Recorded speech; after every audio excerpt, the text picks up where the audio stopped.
Alors même que les nouvelles technologies ont bouleversé notre société, nous pourrions penser que l'usage du téléphone ne peut être que nocif pour notre santé.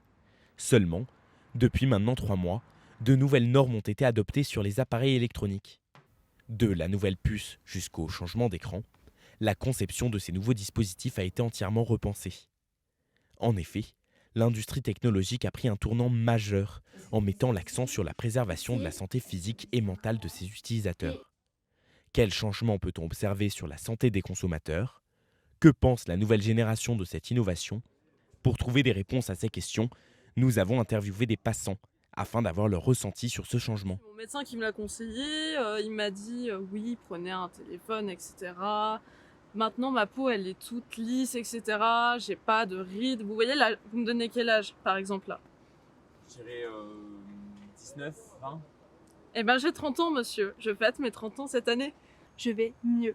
C'est incroyable, je peux passer beaucoup plus de temps sur mon téléphone sans me sentir coupable et ça, j'adore. Une innovation qui semble avoir conquis les jeunes et les moins jeunes, mais est-ce véritablement approuvé par les médecins? Peut-on parler d'une nouvelle médecine moderne? La docteure Martin, ophtalmologue et spécialiste des lumières bleues, nous éclaire sur les bienfaits de cette avancée.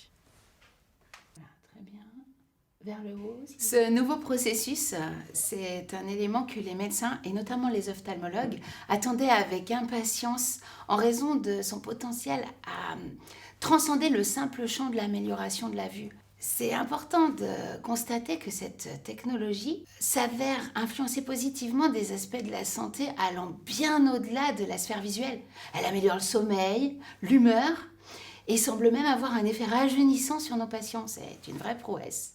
Ce qui est plus fascinant encore, c'est que cette technologie réduit de manière significative les risques de cancer liés à l'exposition excessive à la lumière bleue des écrans.